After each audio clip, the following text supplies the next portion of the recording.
Today, I get to continue our sermon series in every season, and I am talking about winter. We've been studying different seasons in the Bible and thinking about our ability to thrive in any and every season. We have 2 weeks left in the study, and it's time to talk about winter. Winter's not necessarily my top favorite season, but I do love the magical way that the world looks under a blanket of snow. I even love the limits to our normal busyness and productivity that happen on a snow day. Winter's not a season for getting lots of things done. It's not a season for visible growth, but all kinds of important things happen underground, happen where we can't see them, under the ice, the snow, and in the darkness. In the natural world, seasons change somewhat gradually. Summer gives way to fall, fall gives way to winter. But in real life, a season can change overnight. You might, for instance, be celebrating the good things that God had done in the restoration groups in our church one night, like I was. And the next thing you know, I was sitting by a hospital bed telling my husband the things that I wanted to make sure he heard in case I never got to have another chance to speak to him. That was the story of our family 4 weeks ago. Any of you who have ever received a phone call from the hospital or gotten a letter ending your job or been informed by a loved one that the relationship was over, you know that seasons can change suddenly. You can find yourself disoriented by darkness, cold, and loneliness. In summer, when life is going great, everyone wants to be your friend, come over for a barbecue. But sometimes when tragedy strikes, people begin to act like your sorrow might be contagious, which compounds sadness with isolation. In the Bible, the book of Job is a handbook for getting through a winter of the soul. Everything was going right for Job. His business, his family, his leadership in the community. Everybody wanted a little bit of his time or attention, hoping that maybe the favor that was on his life would rub off on them. But in one day, all of that changed. Job wrestles with life's most important questions. What do we do with our pain and our losses? Where is God when the night is dark and cold? I'm going to be reading out of the Message this morning, out of Job 1 and 2. Job is a narrative, it's a story, and I like using the Message so we can listen to it as a story. One day when the angels came to report to God, Satan, who was the designated accuser, came along with them. God said to Satan, "Have you noticed my friend Job? There's no one quite like him, honest and true to his word, totally devoted to God and hating evil." Satan retorted, "So do you think Job does all of that out of the sheer goodness of his heart? Why, nobody ever had it so good. You pamper him like a pet and make sure nothing bad ever happens to him or his family or his possessions. You bless everything he does. He can't lose. But what do you think would happen if you reached down and took away everything that he has? He'd curse you to your face, that's what." And God replied, "We'll see. Go ahead and do what you want with all that is his. Just don't hurt him." And then Satan left the presence of God. So in one day, Job received reports of loss. First, a messenger arrived and announced that random violence had annihilated his oxen, donkeys, and employees that care for them. In the next minute, a natural disaster, bolts of lightning, struck the sheep and the shepherds and killed them. And then the raiding Chaldeans, terrorists of Job's day, massacred his camels and his employees. So he had this economic loss. He had natural disaster, and then his business enterprise was struck by terrorists, all on the same day. And finally, and most devastatingly, another messenger arrived and told Job that a house collapsed and killed all 10 of his children at the same time. The richest man in the world was reduced to poverty and lost all his children and employees in the same day. Can you imagine the headlines if that happened to Bill Gates or Warren Buffett tomorrow? Satan received permission to strike him then with wasting disease. It was something like Hansen's disease that made him scary to look at. At this point, his own wife turned against him. I guess 10 funerals and a husband who was wasted with disease was too much for her. She encouraged him to kill himself. I don't know how that would feel after all of this, to have your spouse say you have nothing worth living for. Job experienced almost every category of suffering. And as I thought about his account this week, I couldn't help thinking a little bit that Job's losses sounded a bit like the 2020 calendar. We've experienced wasting disease, we've experienced violence on our doorstep, losses, natural disasters. It hasn't all been in one day, but there are some echoes and similarities. Job is suddenly in a winter of the soul without any kind of warning. He has been enrolled in the school of grief, and he didn't sign up for it. Have you been there? Today we're going to consider the lessons that only grief can teach us. I believe that grief is the teacher that nobody wants. I am reminded about parenting when I think about teachers that nobody wants. We moved our kids to Battleground in middle school. And if you've ever been in middle school, you know that being a new kid and coming into a new environment in middle school is difficult. And my daughter was not happy to move, but quickly made friends and began to create a good life and experience here in Battleground. And the next year, at the beginning of the school year, when things were kind of settled down for her, I received a call from the school. They wanted to move her into one of the magnet classes with someone that was an award-winning teacher. And I immediately said yes, I wanted to take that opportunity. And I was happy to inform my daughter later that she was getting moved into the magnet. She was not happy to hear it. She did not want to go. And Rick and I felt like it was really a good opportunity for her, so we asked her to move into this magnet program for a month, and that we'd reevaluate in a month, and she could go back if she still really disliked it.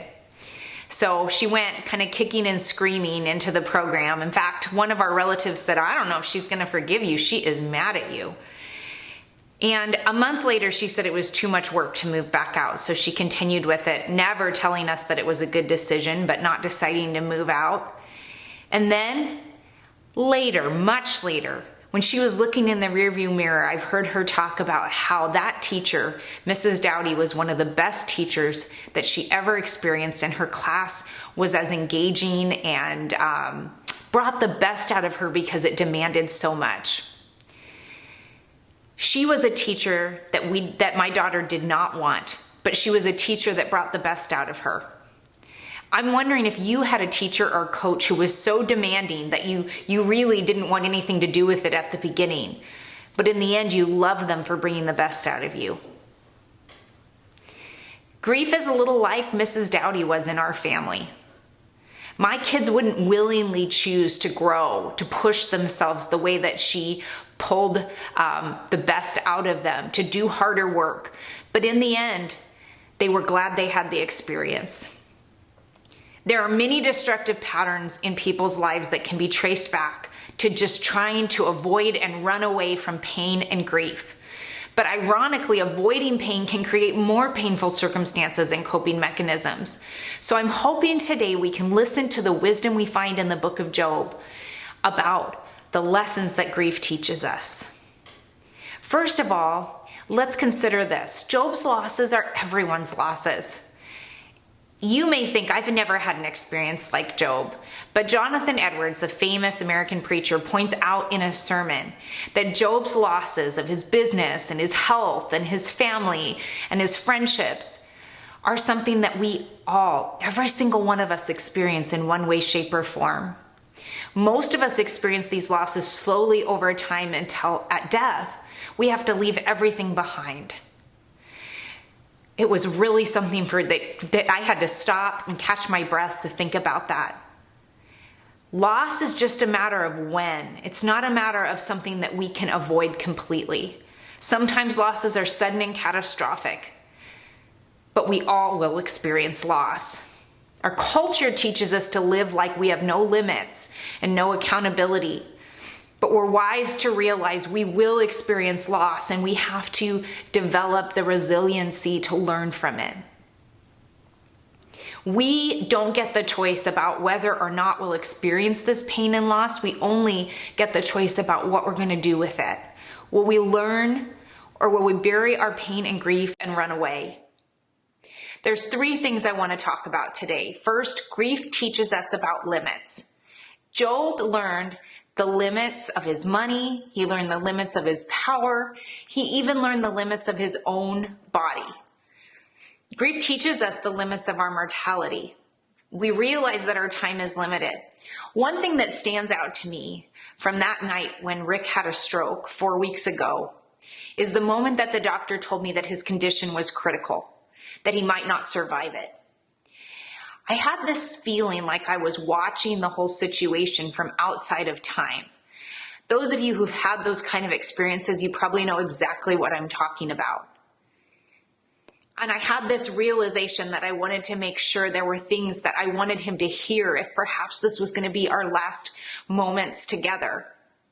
And another thought that struck me was, I hope that this will not be our goodbye, but there will be a moment sometime, hopefully many years in the future, where we do have to one way or another say goodbye. And I guess I should have known that, but I don't think I did. And suddenly, all our disagreements and small irritations with each other flashed before my eyes and felt so inconsequential in comparison with a lifetime of loving each other with this man who means so much to me. I have never confronted mortality that way before. I don't have unlimited time, and I want to focus on what's important. Loss tells us the truth about our limits. Grief also shows us the limits of our capabilities. We learn that we need help from others. In our home right now, Rick's recovering from a brain injury from the stroke, and we're learning a new dance in our relationship. We're learning new steps. With the help of therapists, we are trying to be reasonable about Rick's capacity. He's as sharp as ever, but he's enduring neurofatigue limits that mean that he can't yet do what he used to be able to do, and he has to take breaks and he has to take naps for this season. I think it's also would be a great time for me to be honest about my own limits. I'm stretched to parent my kids, to run our business, to lead the church. And I've had to accept a whole lot of help from many of you that are listening to me. And it's been both beautiful and humbling. And I couldn't do it without help. And I can't look too far ahead right now, because when I do, I think, how am I ever going to get through all of this? I'm not enough. But if I focus on the day and look for the help that God provides for every need, somehow we make it through. All of this has made me consider why in the past it's been so hard to admit weakness or to accept weakness in other people. Why was it hard for me to say, I need your help? I'm not good at this. Why do I hold other people to impossible standards as well? Grief is teaching me the limits of my capabilities. I can't do everything. Grief teaches me that my options are limited. I'll tell you what, your mom may have told you differently, but the world is not our oyster. We cannot have anything and everything we want out of life. We can't do anything and be anything. We've been given one limited, fragile turn around the sun. We can spend our lives like a small child having a temper tantrum that things aren't exactly the way we want it and we don't get what we want all the time. Or we can learn the wisdom of meeting God in our real life and in our real limits. Grief teaches us about honesty. Job had 3 friends who give him the most spectacular bad advice of all time. If you have ever heard someone say the wrong thing when someone is hurting, you might find it in these speeches in the book of Job. They sound really good, but when you listen to what it's pointing to, it's so hurtful. Their assumption is that Job must have sinned, or his kids sinned, or somebody definitely sinned. And this has to be true to support their simple theories of justice in the universe, that bad things only happen to bad people. And if Job would just pray the right prayer and make the right gift, everything would be set right and he wouldn't be suffering anymore. These are the kind of religious formulas that give us the illusion of being in control of life and in control of God. And they also break the hearts of those who are already suffering. If you have been divorced, or if you've had cancer, lost a loved one, you've probably heard some of these platitudes. But what does honesty look like?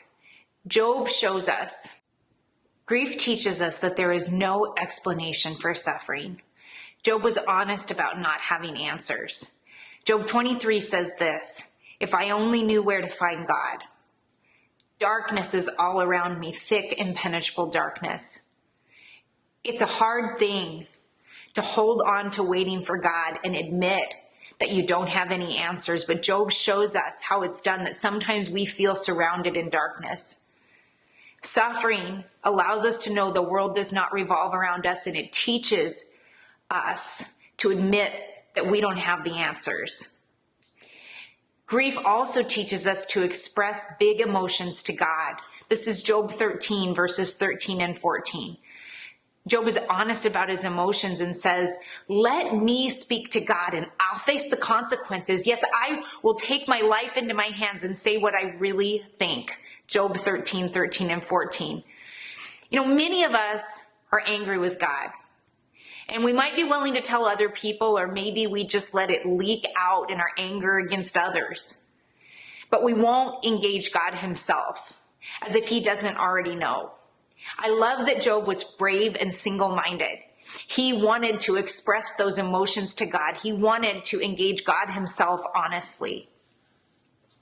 I had a moment as I've been processing through my own journey, when out of nowhere, I was just hit with a wave of grief. It was when Rick was still in the ICU and I didn't know what the future looked like. And I felt like I just want my old life back. And I just began to sob. I thought, I don't want to walk this path. I don't want things to be different. I don't want loss. I was so tempted to calm myself down and stuff those feelings for another day. It felt too hard to feel all of that sadness. But I remembered what I've been learning in the emotionally healthy spirituality and mending the soul studies here at the church. We must feel to heal. I'll say it again. We must feel to heal. We take these emotions to God and we refuse to give up or find an easier way. We wait for God. Job is after an honest encounter with God, nothing more or nothing less. And ultimately, grief teaches us about God. Job 38:1 says, "And now finally, God answered Job from the eye of a violent storm." Frederick Buechner commented, "It is the most gorgeous speech that God makes in the entire Old Testament. Incredible poetry. And it is composed entirely of the most gorgeous and preposterous questions, like, who keeps the sea inside its boundaries? Have you commanded the morning to appear? Where were you when I laid the foundation of the earth? Can you direct the movement of the stars?" And the point of these impossible questions is this: grief helps us to right-size ourselves as we look at God. I don't know if it was that I was overly cherished as a child or what, but I have to be honest and say that I grew up loving center stage. This is very embarrassing, can remember kind of narrating my life to myself and sort of like imagining myself the heroine of some sort of drama. And then I grew up. And grief teaches me and it teaches us that the world does not revolve around us. Grief gives us the perspective and the freedom of humility. In the middle of a day at the hospital, when my husband Rick was not able to communicate with me in any normal way, I sat next to him and held his hand and gazed at the man I love so much. And something hit me. I realized that if Rick were never able to come home and contribute to the bottom line and productivity of our family again, it wouldn't change the way that I loved him. And then there was a corollary discovery for me. He's always loved me more than I deserve, and I know he loves me that way. And that means that I am loved not for what I do, but for who I am. And from that timeless perspective, I realized I was learning another lesson from grief. Ultimately, grief tells us the truth. You and I, we're not that important, the things that we worry about from day to day, but you are eternally and completely loved. Grief shows us that God is bigger than we imagined. There's only one way for Job to answer God. I'm convinced you can do anything and everything. Nothing and no one can upset your plans. There are very few satisfying answers to questions about why one person suffers in a certain way. Job didn't get the answers that he was looking for, but he encountered God. And we always meet God in the present tense of our real life, not by worrying about the past or the future. We don't meet God by escaping suffering. We meet him in the middle of it. And the God of the universe bent down to speak to Job. You may not receive answers to every question, but in God's presence, we are seen, we are known, and we are loved. And Job confesses, I once lived by rumors of you, but now I have it all firsthand. So what are the gifts of grief? Job learned to appreciate mystery. He realized that he couldn't categorize or understand everything about God's ways, but he could trust him. Job became more humble than ever. He forgave his friends and their prideful advice, and he prayed and interceded for them before God. And the end of the story says that Job again experienced God's blessings, wealth, family, and long life. But if you asked Job, none of that compared to meeting God face to face. Job's story invites us to trust God with our losses and our grief and our many deaths in our own lives. These losses come in all sorts of packages. Some are sudden and catastrophic. Some creep up on us. You might have watched your marriage grow feeble and cold over these difficult years. You might feel exiled and misunderstood by your family, those who should love you best. You might have lost a business or a job or health or strength. You might have lost a loved one. I believe that every loss also presents an invitation straight from God to grieve and to meet him in the darkness. Job hears God's invitation and responds.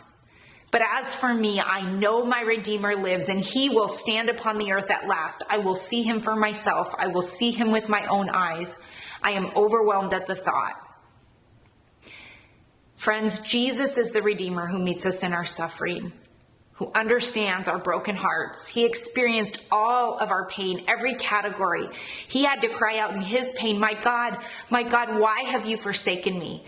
And Jesus, God himself, experienced the dark night of the soul so we would never, ever have to be left alone. For those of us who face grief with Jesus, the end of the story is resurrection. It's life out of death. It's connection after isolation. It's God doing new things where everything once looked dead. And I believe that our community is not looking for one more Facebook post about how God opens windows. They want to know that God will meet them in their hurt and in their questions. So I would ask you to contemplate today. How can you be honest with God about your losses, your limits, and your grief? Because grief is that teacher that nobody wants, but grief leads us to Jesus. Let's respond to his invitation.